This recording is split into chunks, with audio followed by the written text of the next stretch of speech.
could just start. Why? No, like, just seriously. Why a sparrow? Yes. Oh, okay. Yeah. Yeah, sparrow, because they're symbolic to me of how we can sometimes let people who we think are our betters mislead us into doing things against our own interests. The reason sparrow is because of the Mao's political revolution in China. He had all these different campaigns that he put forward, his like 5-year plans. Yeah.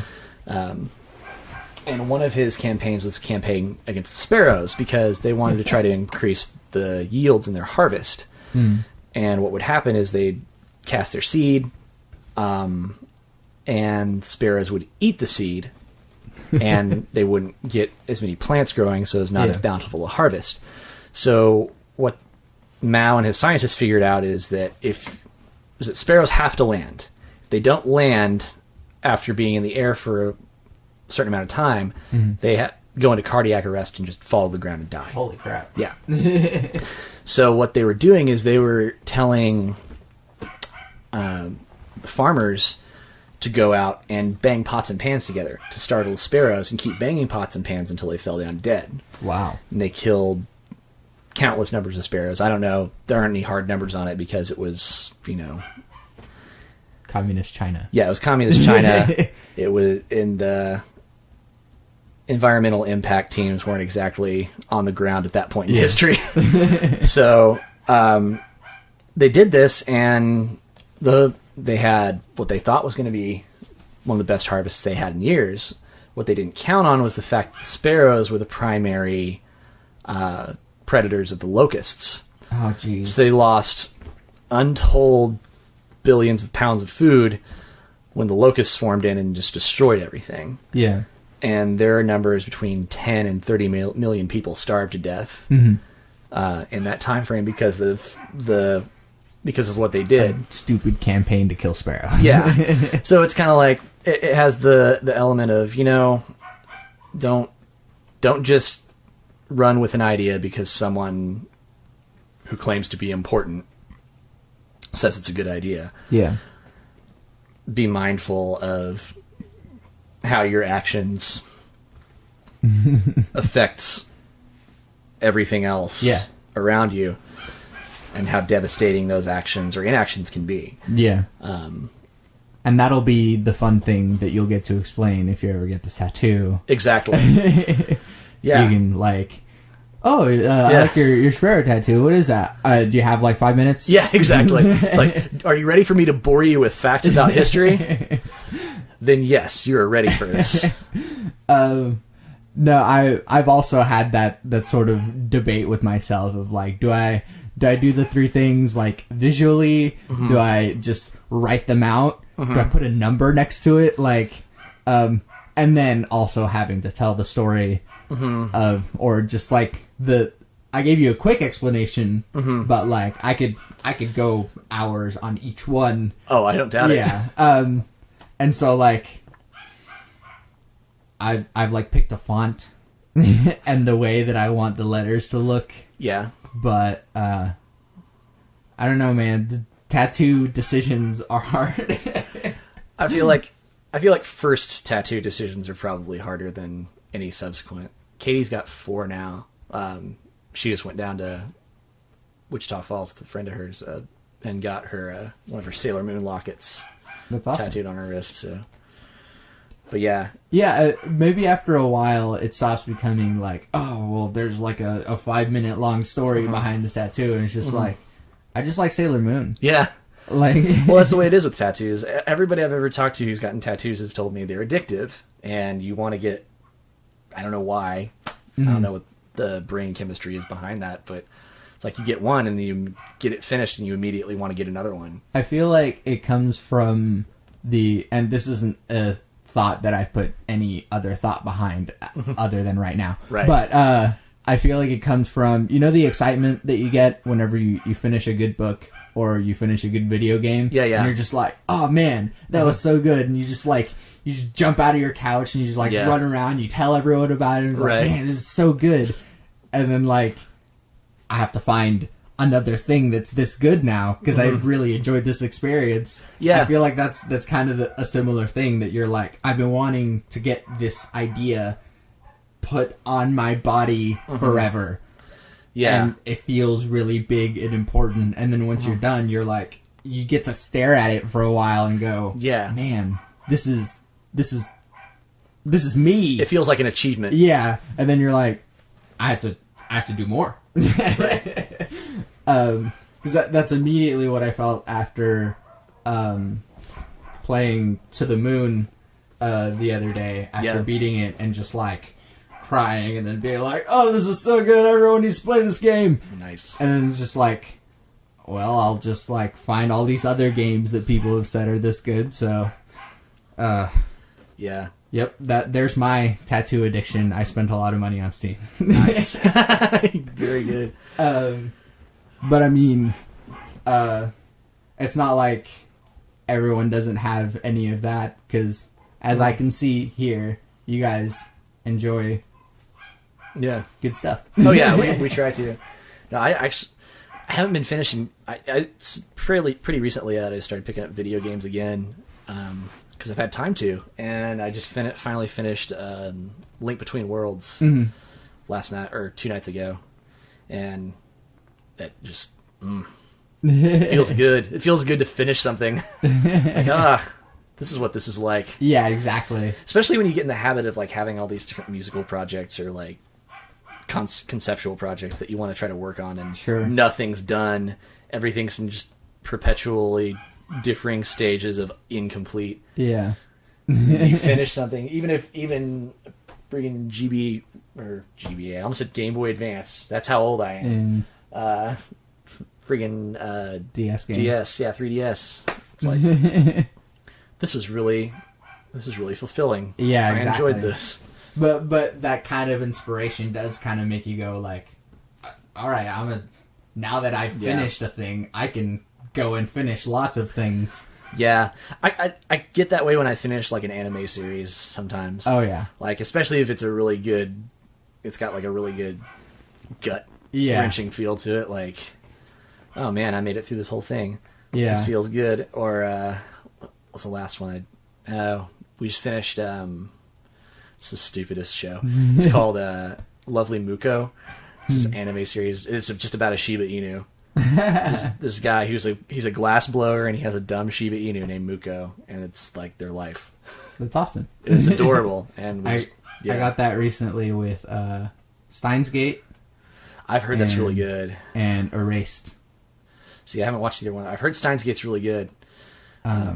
Erased is pretty new, so I don't know if you've heard anything about Erased. But it's yeah, because that was the season, right? That dropped. Okay, yeah, that's it. I don't know if they're gonna make any more. I don't think they can, but no spoilers. I know, but yeah, it's just really good on its own, and I kind of really enjoy that. Just a really short thing that is just contained in and of itself, and you can just yep, this is it. Here you go. It's amazing, and then you get that finished a book feeling much faster. Oh, for sure.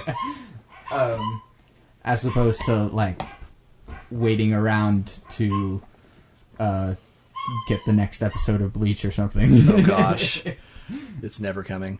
Yeah. But I mean, as far as really enjoying media, I also notice you just I'm really intrigued in your house. Okay. There's just because I know everyone feels super self-conscious, everything's filthy or whatever. It's I put it upon myself to just question all societal norms and just throw them out the window. And so whenever people are oh no, my house is dirty, it's no, this is what you live in all the time. Right. This is your real you. Yeah. So no one unless they're have a serious OCD thing actually lives in a clean house. So right.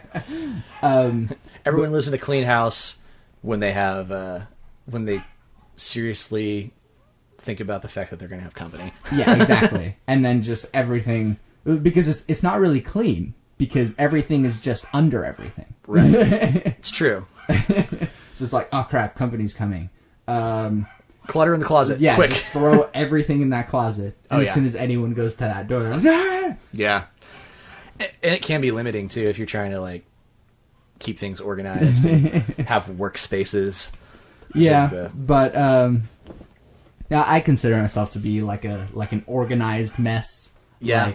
Like there's a spot on my desk next to my keyboard that's just like, it's like 2 notes and like a dead watch and like nail clippers and like just random, just a small spot there, and it looks dumb. Yeah. But I'm like, that's where stuff is. That's I like keep Things are here. I stay organized there. Yep. Even though it's not. It's fine.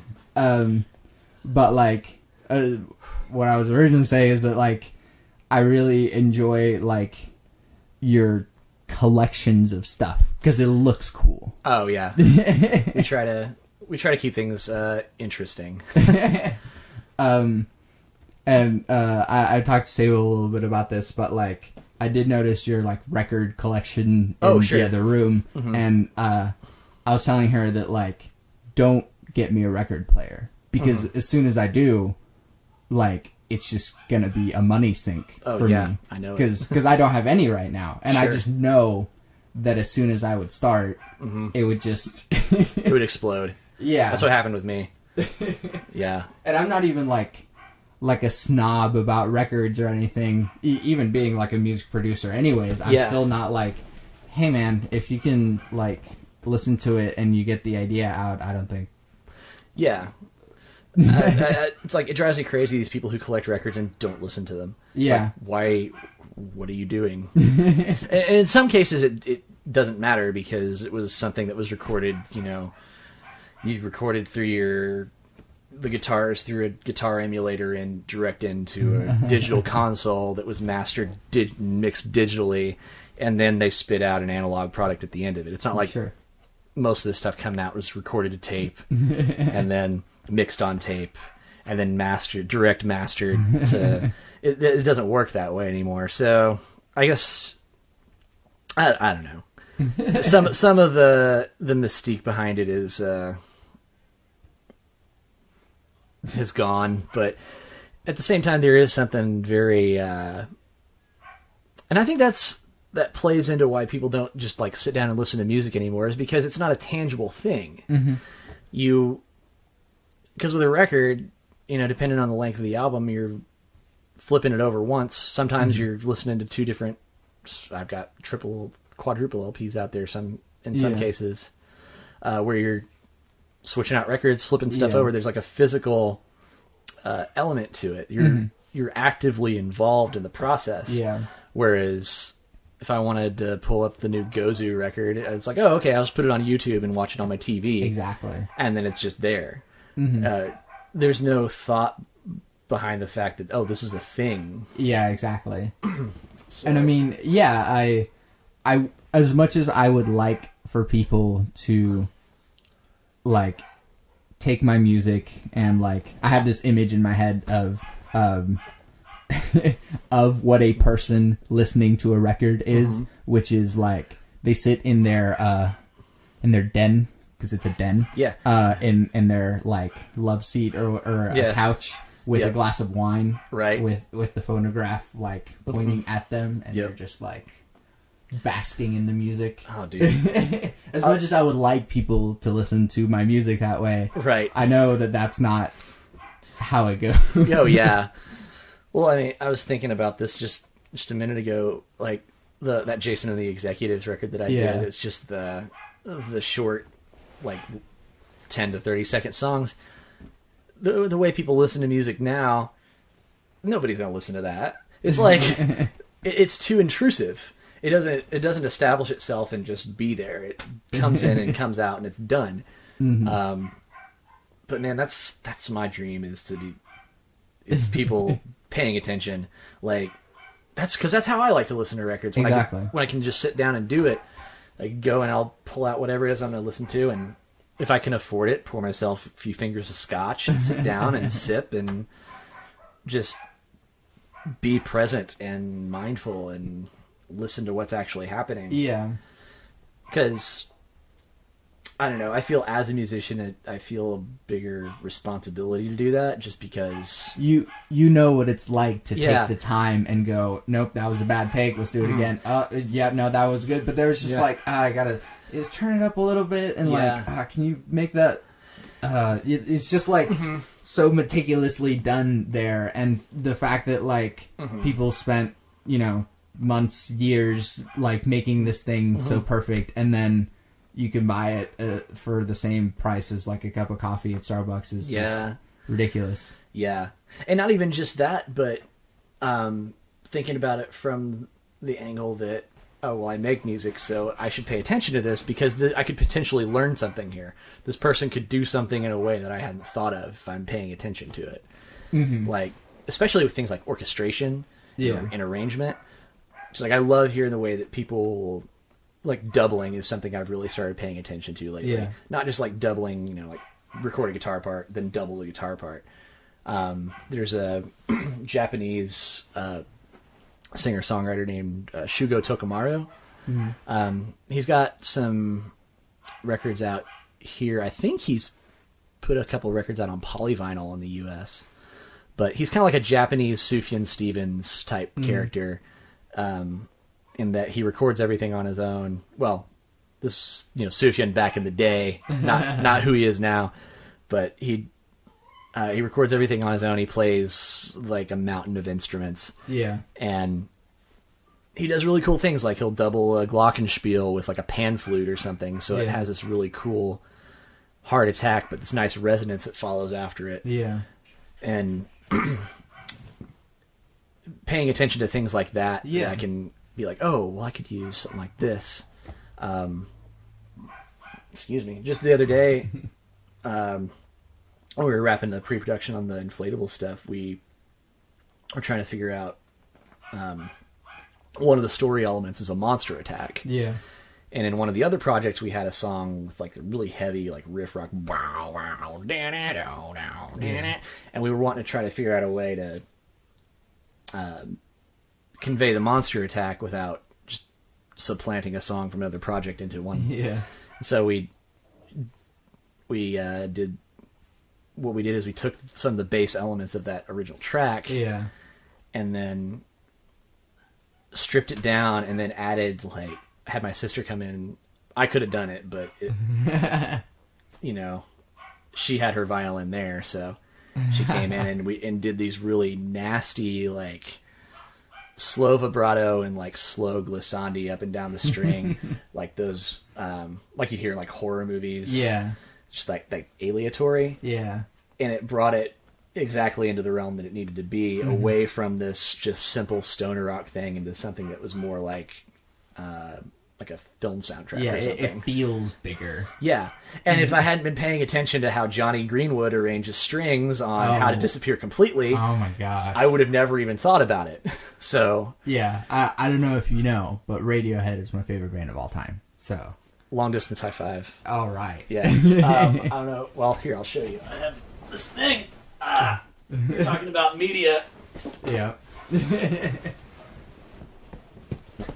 Oh man, Santiago has been handed the Radiohead desktop. I think they made 3 or 500 of those, and I managed to score it from Size Records back in the day when they were still around.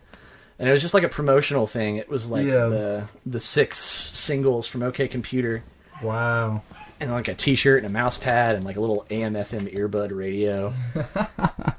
It's a silly thing. I was thinking about trying to sell it, but I don't know how much I can get for it. But at the same time, like, it's also, like, this is... Yeah, it's like, that was at the height of my collecting fever. Oh, yeah. Oh, yeah. Like, I don't know how closely you got to look at the CDs, but I've got, up until, like, up until Hail to the Thief, I managed to get a hold of most of Radiohead's, like, singles and EPs. Yeah. Which ended up in the end being collected by Universal on those like 3-disc reissues of all Yeah, their but I Capitol mean, albums. there's a difference though. Oh yeah, well, because when you're high school and college and you're like all into this stuff, it's like, oh man, they put out this new album. That means new singles. That means new B-sides. Their B-sides are always great. And to this day, a lot of their B-sides are still really great too. Oh yeah. Yeah. Well, I mean, they turned True Love Waits into not a B-side. Oh yeah, I know. I love it when they do stuff like that. Like Nude was one of my favorite songs of theirs for the longest time, and then they finally, because they had that soundboard recording that they did when they produced "Meeting You People Is Easy." Mm-hmm. Have you ever watched that? Not entirely. Oh god, it's hard to watch though. Yeah. I don't blame you. But at the end of Meeting People Is Easy, there's that early version of Nude that they're playing live. They got the soundboard recording for. And that was floating around online forever. I was like, oh, I love this song so much. I wish they put it out on an album. Yeah. 10 years later, they put it out on In Rainbows. Yeah. And that was another thing. Like, when it got to that point, they changed the arrangement of it. Like, the original, they had that big Hammond B3 sound on it. Yeah. And I still have like love for the original arrangement of that, but I think they've made the right decision with how it turned out. Nude is so beautiful now. Like it's like beautiful is the word for it. Yeah. Man, another one of the another song from that era. I wish they would finish. They never will because they've moved on from that sound. But that song, Big Boots, Man of War. I heard it. It's another one that there's like footage on Meeting People is easy of them recording it in the studio. If I can find I might have it on a bootleg over there. But yeah, they're just notorious for that. They'll take something they've been sitting on for over a decade, and turn it into something that you never would have thought it would turn into. But you have successfully proven that you can out Radiohead nerd me. Oh no, that wasn't my intention at all. But no, more so that like you were also like much older around the time when much more of their stuff was coming out. Oh, so yeah. like I can't keep up in that way. Oh dude, well yeah, I mean I was 13, 14 when OK Computer came out. Yeah. That's like the perfect age to be getting into this. Like, oh yeah, this is really cool. Yeah, it's funny because like my taste in music, like it stopped at some point recently, I guess, and I just because I guess people my age now are listening to what's big now, like EDM. Well, I mean EDM is still good and fun, but like there's no focus on the artists or like their development, and I feel like that's more of where my obsession with a lot of the music that I listen to goes is yes, the music itself, but also where they've gone since. Oh yeah, for sure. Because my second favorite band is Brand New. Oh and, yeah. And so if you listen to just all their albums in order, you go, how is this the same band? Oh yeah. I'm 32 and you're 20. Okay. So like Brand New wasn't something that I got into when they first came out. I was like, whatever. I'm too old for this shit. Yeah. But no. But then Katie, my wife, she's about 3 or 4 years younger than I am. She was playing me The Devil and God Are Raging Inside Me. Oh gosh. And I fell in love with that record. Exactly. Like, and that came out, jeez, did that come out back in 05, 06? Yeah, something like that. It's like that record's 10 years old and I'm just now discovering it. Like, this is some of the best music of this kind I've ever heard. Yeah. It's fantastic. Yeah. And I don't know, it kind of reawakened a seeking of things like emo and stuff like that for me. But it's weird because I never considered it to be like emo, I guess. I've always just thought of it just it makes it easier to just go alternative rock. Oh dude. And you can just call anything that has guitars with some distortion alternative rock. And there you go. That's pretty much I feel like when they first started out it was more in that emo vein, if I'm remembering it correctly. But yeah, as they progressed, they just got very interesting and started doing really cool things. Another band that, again, Katie introduced me to recently was Circa Survive. It's like one of her favorite bands of all time. And I couldn't get over the dude's vocal, like Anthony Green's vocal. Yeah. Because he's like, yeah, he was very... Yeah. And now I listen to it and I love it, but it took me a minute. It was the same way for me with like Billy Corgan, when the Pumpkins were coming around. And I'm sitting here listening to these guys like, oh, this isn't what I had them pegged for at all. This is all real intricate, like progressive, interesting music. It's just presented in a way that you might not expect to find that kind of depth in, Yeah. I think someone who, like, I guess everyone is talking about right now, who's like, man, this band is like, people are talking about 21 Pilots. Oh. And I haven't sat down and listened to any of it, but I think I heard one of their songs on the radio and I turned off the radio. I'm sure they're great guys, but it wasn't for me. But what I'm noticing is that, probably for a lot of people too, it's just that, like, after a while, like, your taste in music gets cemented, and just like as newer stuff comes out, you're just like, I don't know, man, it's nothing like what these guys were back, like, to become that curmudgeon for sure, that like our parents are with, like, yeah, man, but like nothing beats AC/DC or something, dude. Yeah, I try to guard myself against that, because that's what I love about guys like Tom Waits. Like, Tom Waits is as far as like singer-songwriters, musicians in general, be all end all. Because you listen to stuff from his early period, and it's all very obvious the touchstones he's pulling from. To be brutally honest, I have no idea. Oh, so. Dude. Basically, his early stuff was very... drew a lot on Americana and, more so Americana now, but like kind of lounge jazzy kind of stuff. Some folk music here and there, but he was very set in a certain way. Yeah. And all through the 70s, and then the 80s come around and he drops Swordfish Trombones, and it's like the dude listened to Captain Beefheart for the first time and started just making really weird, honky, strange sounding music for the time. Yeah.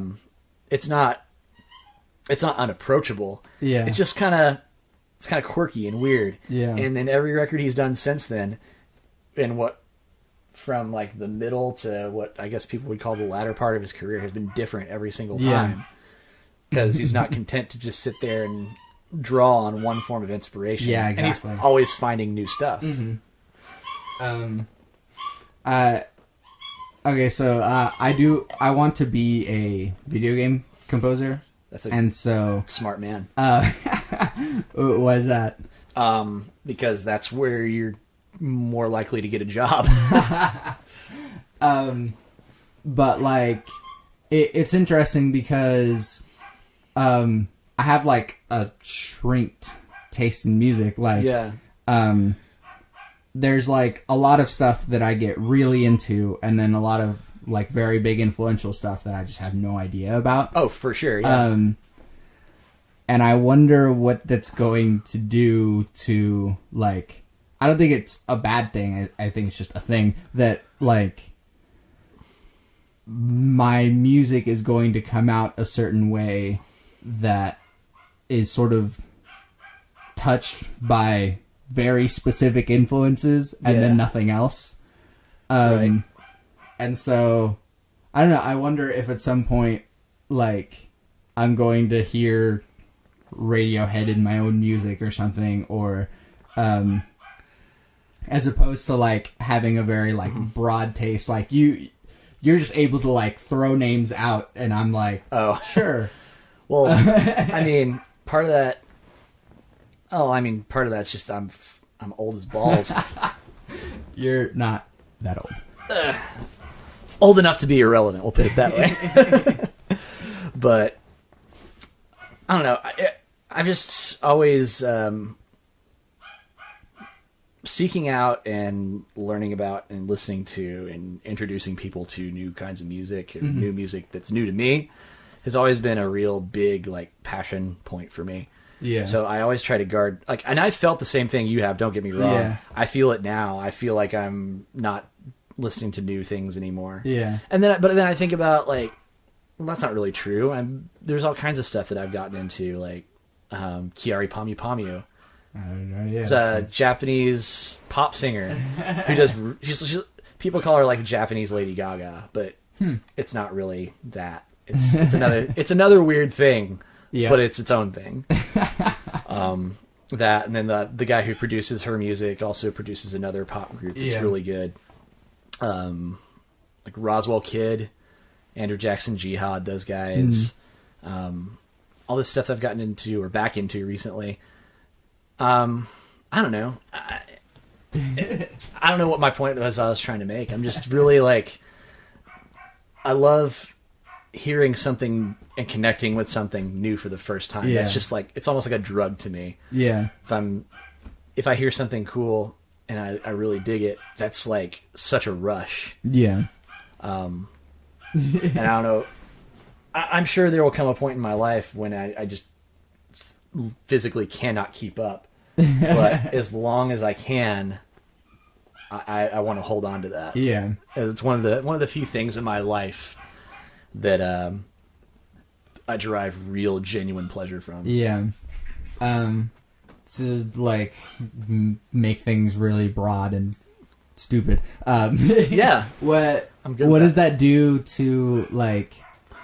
Because there's a lot of different content in like just what people say in different genres of music. So like it's kind of interesting because I really enjoy music for the musical side. I'm more of a composer myself anyways. Sure. But the lyrics and content are really what get me. Oh, like, sure.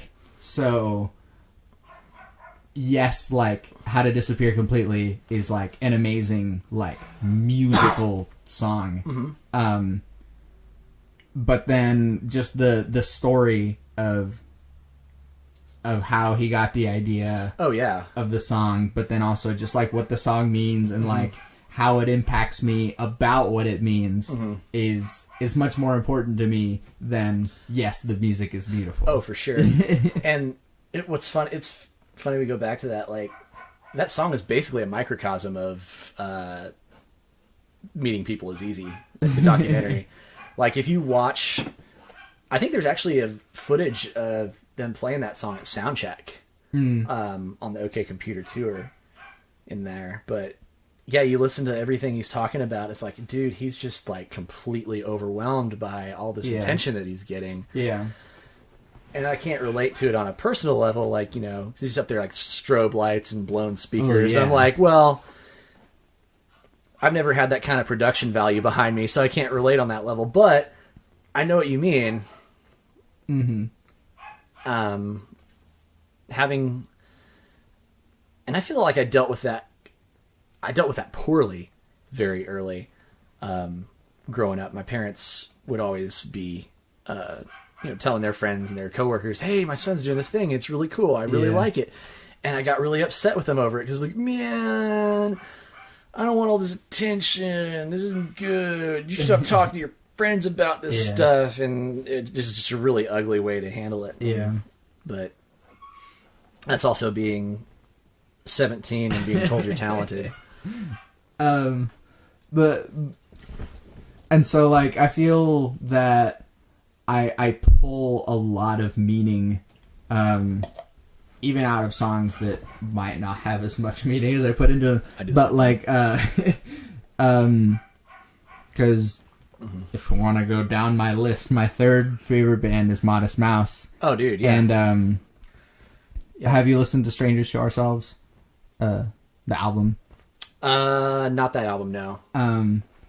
And like after having listened to it, I was like, it it's almost a concept album. Even. Right.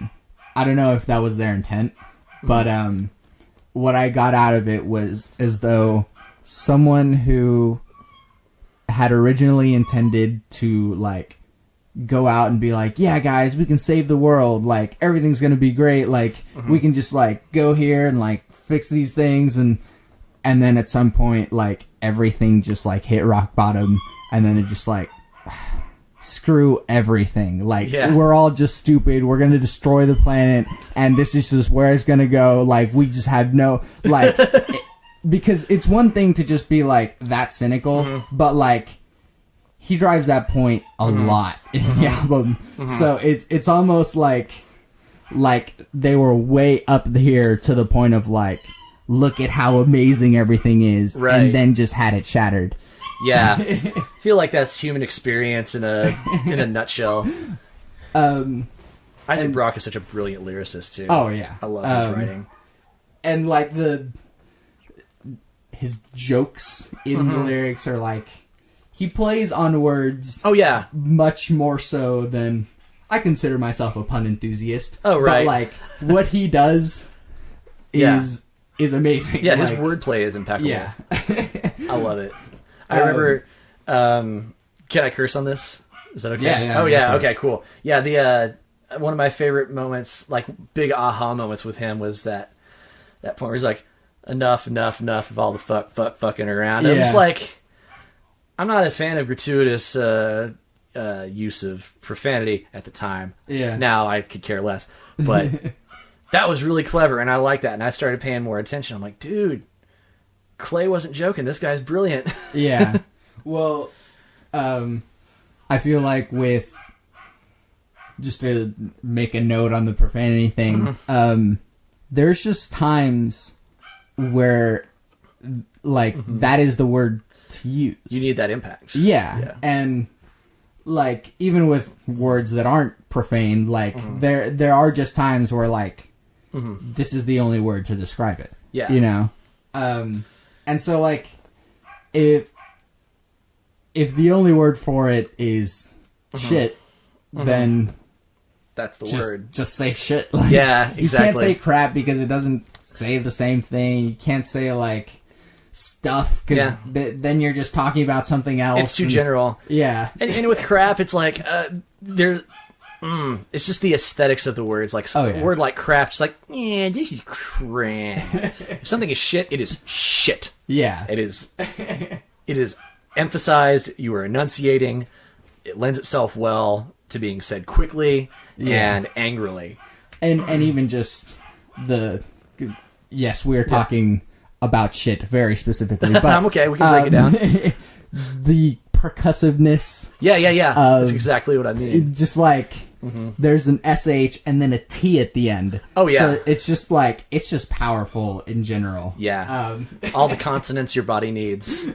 All those hard consonant sounds. So I mean, but then there's so even on that album, one of my favorite songs on that album is Coyotes, which is like it's their most powerful but like not loud. It's a ballad, for I guess if you want to use that word, but like it's really like slow and melodic and flowing. But it has so much impact, and it still has that same idea of like we're just fucking it up, guys. Right. Because he talks about like how we love nature and everything, and then at the very end he goes like, and we say we're in love with everything, and we say we're in love with all of it, and we say like, what can we say? And then at the very end he says, and we say we're in love with all of it, and we say we're in love with everything, and we lie. Yeah, we love to lie. Yep. Which just like, it takes the whole feeling of the song and just drops the bottom out and goes, yeah. Oh yeah. There's a really great, that's one of my favorite things one of my favorite devices that I've never used effectively myself. But yeah, Tom Waits does that on it. There's a song called, Little Rain, and it's, the chorus or refrain of it is just "In a little rain never hurt no one," and the whole song is this story about this girl who runs away from home and dies. Yeah. And you have this, the narrator telling the story about, this place where she lives, and at the end, well, it's not really about that. I mean, he does a lot of scene painting with it. So you've got a mule and then a dude with missing fingers playing a weird guitar, and everybody's dancing on the roof, and the house is collapsing. And then the focus shifts to this guy, and he's like, I sleep with my shovel and my leather gloves, and a little trouble makes it worth the going, and a little rain never hurt no one. So then you get to the end of it, and you realize, oh, wait, the narrator killed this girl. Yeah. Because it's like the last thing she said was, I love you, Mom. It's like, how would you know that unless you were there? Yeah. And it's this beautiful, mournful song, and then you make this realization, oh, I'm listening to a killer sing about something. Yeah. And it's like, ooh. Yeah. It just takes everything that you were feeling about this. Oh, this is so sweet and oh, wow. Yeah. Oh man, time goes by quickly. But we have about 15 minutes. But, okay. I wanted to ask you about how to live off of music in this day and age. You can't. But it's I mean, if I wasn't married and my wife had a stable income, this is just me coming out as the leeching thing that I am. But you can't. I say you can't facetiously. You certainly can, but you've got to supplement it somehow. Yeah. Even like the successful local musicians that I know who do this, who are playing like 3-4 nights a week, are picking up bar gigs to supplement their income because they've got families, kids, for trying to provide for their own needs. I mean, if you're on your own and you're really hitting the grind and you're playing somewhere every night, getting paid for it, you can get by. But if you're in a band, forget about it. You're not making any money. In a local scene, obviously that's not what you're going for. You're wanting to just make something cool. I think it's very rare to find people who have unreasonable expectations about what the industry looks like. At least from the circles that I run in generally. I don't know how it is at ACM. My brother-in-law's up there, and he says he runs into guys every once in a while who just get their dreams crushed the first day of class. Or at least when he first got there. But yeah, well, they're honest, but they try not to completely crush your dreams. They're look, guys, it's hard. It's really, really hard. We're gonna tell you that. Yeah. But you can do it. Yep. There are people that can do it. Oh yeah. You can do it.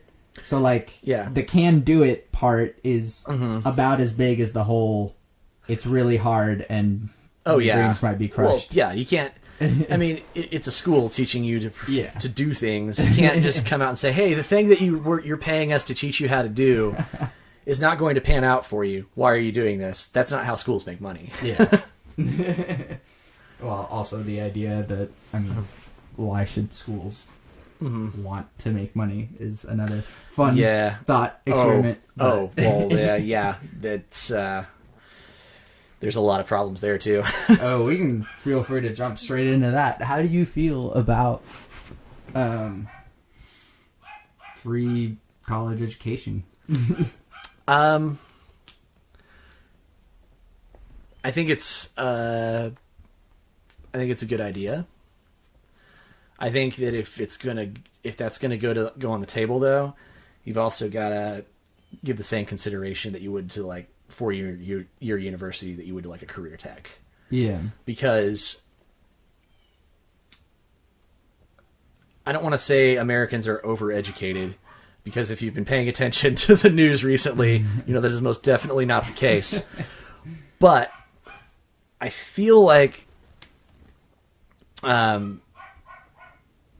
just from what I've been able to observe, this is not based on me reading anything specific. So I could be totally off base here.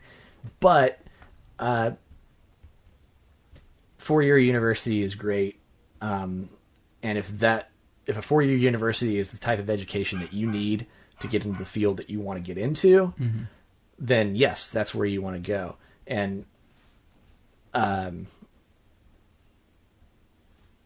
the same token, though, not every job or career that you're going to try to get into is something that you're going to learn at a 4-year university. Yeah.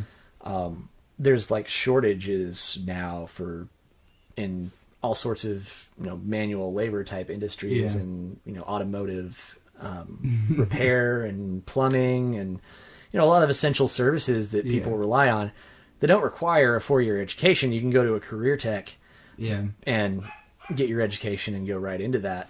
So, I guess if you're asking, should college education be free? Yeah, but I think career tech should be provided as well. Yeah. If once we get our money situation in order. But it's also a conflict of the messages, though, because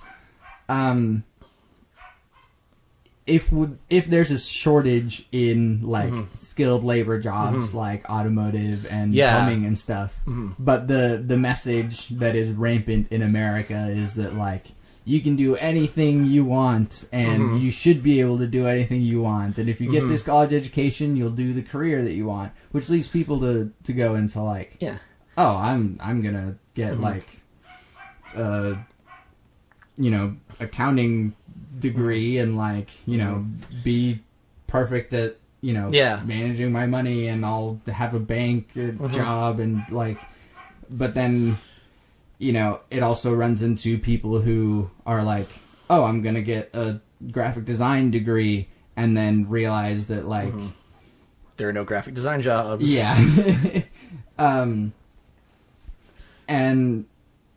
And then also I know a guy who has a master's in piano performance. Right. And the number of people that actually use their piano performance masters, because the guy that I know that does have that is a cashier. So right. Yeah, I mean, it's the same story, man. I go to university for 4.5 years, get my violin performance degree, and then I end up working in insurance for 8 years answering phone calls. It's like, and that's not, I don't want to take this far astray and talk about, programs for the arts being useless.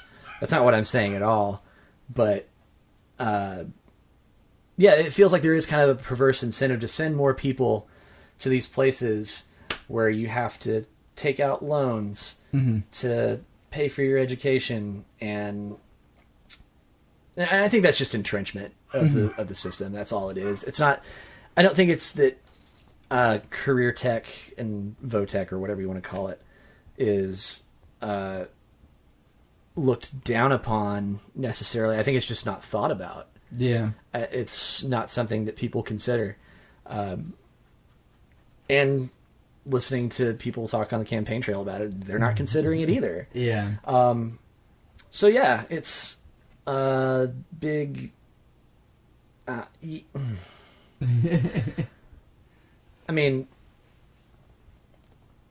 yeah, we should definitely be looking at both things as potential programs to provide that, because it's we spend half of our annual budget on military that serves no purpose. Yeah.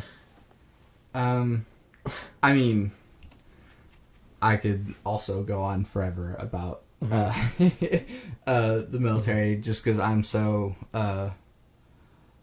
loving of a person, so I can't imagine why there is so much value and time being spent on systematically destroying enemies, whatever that means. Well, because you have to, because the people who funded campaigns that of the guys in Washington make a lot of money building big scary weapons. Yeah, and I'm aware of like the structure and the state of things. Yeah, but I'm also like, I guess it's just like, are they just removed enough from it that they just like, that's just people cost of doing numbers. It really is. It's a cynical detachment from from humanity as a whole.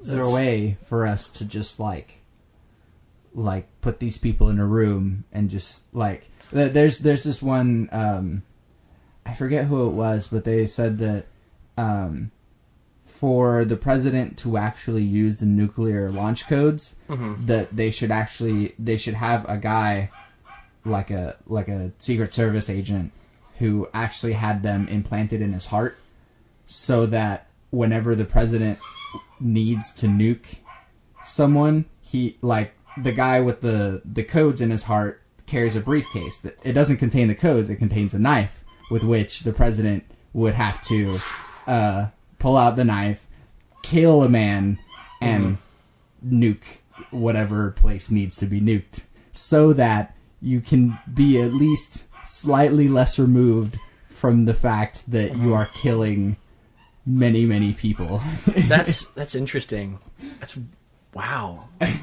Because and some people counter argument to it is that, well, yeah, but then he would never use the launch codes. But isn't that the point, though? Yeah, I mean, yes, but then on the same token, I feel like that gives... Not that I agree with it. It's just I feel like it's an interesting thought experiment, but I feel like it ignores the fact... It ignores the personality traits of the type of people who you usually have seeking those types of offices. Yeah. Because ambition makes you look pretty ugly. Yeah. And when you have... I mean, I can't remember what the statistic was, but it's an alarming number of people in Congress and the executive are sociopaths. Full-blown sociopaths. Yeah. So, on the one hand, the idea is like, that's an interesting thing. It makes it feel real. Yeah. But to someone like a president or a senator, who only considers their bottom line. Yeah, exactly.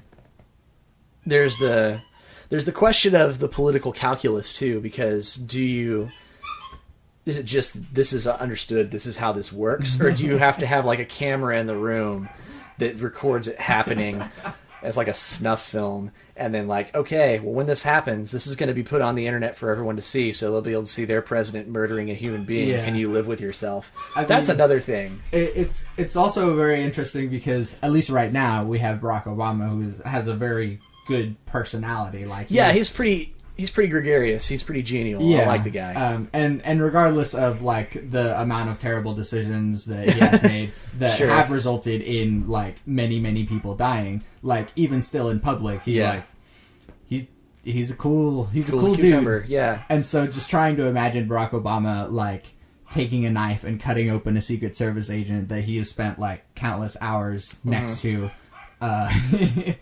I would say maybe in this first or second year of his presidency, he wouldn't have had the stones to do it. But I think now, just looking at how, like... His hair is a little gray, his face is a little sunken. He's like... That's the face of a man who has seen the worst of humanity at every turn. Yeah. I don't envy his position at all. But I feel like he'd be at the point in time now where he'd just be like, fuck it. I already lost my dignity. Yeah. I mean... Oh man, if I were able to do an Obama impression right now, that would be good, but I can't. Now let me be clear. part of the Obama impression like really centers on that hand gesture, his thumb with the slightly, not the pointing, he's not pointing, it's curled in, and you can still tell he's pointing with it, but he's like holding a pen or something. Even though he's not actually holding a pen. Exactly. Or like a baton. It's going to conduct.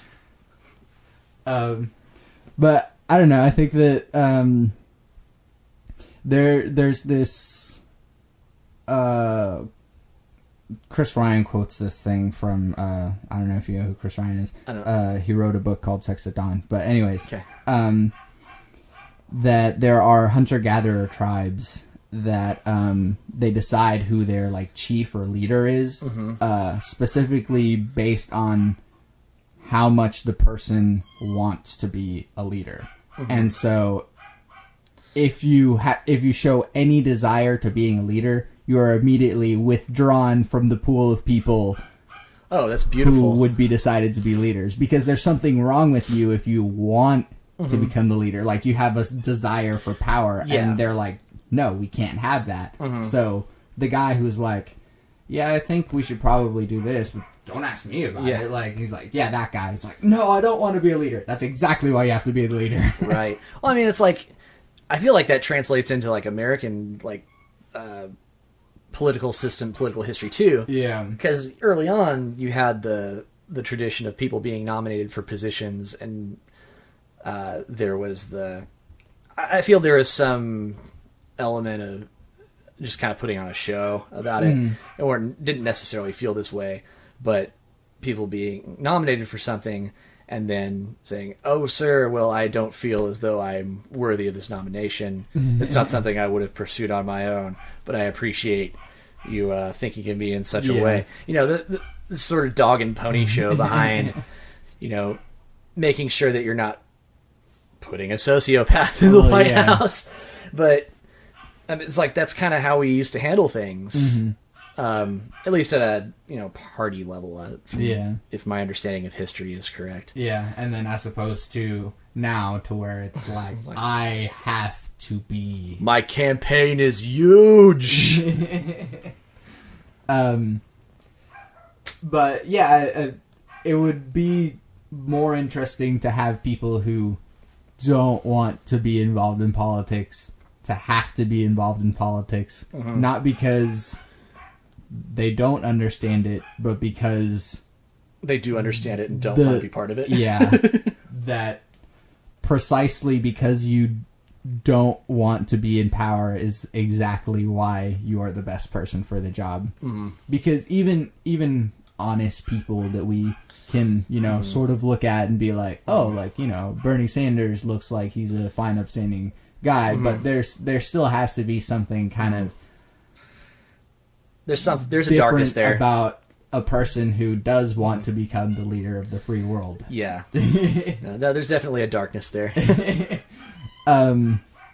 Regardless of how good the intentions seem to be. Yeah. But then at the same time, and I've said this a lot, but like, have we just like gotten over the spectacle now of like, oh no, like I can't, like, or even just the fact that like, because it used to be that like, oh, I need to show that I like can kiss babies or whatever and show that I'm for the people or whatever. But like at some point now it's just like Donald Trump is the face of the ego and then Hillary Clinton is the face of the establishment. And it's not even really being hidden anymore as much as it is just like, yeah, it's just there. Those are your options. Go for it. Yeah. I would say, I would alter that. Trump is the face of the ego and Clinton's the face of the id. But I mean, like, she is the establishment. Oh, like, for sure. Yeah. And so you can either vote for someone who is in it for himself or someone who is in it for the establishment, which is equally... Well, when the person who's in it for himself is part of that same establishment, where do you go from there? But I don't know, man. I feel like, because I do this a lot on the podcast just like talk about like, oh man, these are the things and these are the things that should be or whatever. But it's kind of only been today that I've kind of been like, what can we do about it? Yeah. And so, I mean, for me, I can't even vote. So that's a long story. But yeah, like I can complain as much as I want, but at the same time, like I can't do anything about it, at least specifically with that regard. Yeah. But you can make friends and influence people. Yeah. And I can make a podcast and have me yelling at people about what they should do. You're not going to go full Alex Jones on me, are you? No, I start yelling at the callers. No, Hitler took the DMT. But I mean, I at least want to express ideas. Oh yeah, and have people expand and acknowledge different ideas. Yeah. So with that, we're back to plugging.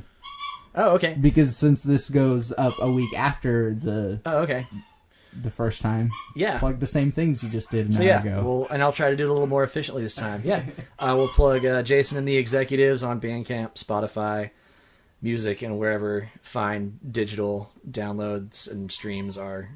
You know, I think it's on a site in Russia too somewhere. It's interesting. You know, Eyes Made Ready.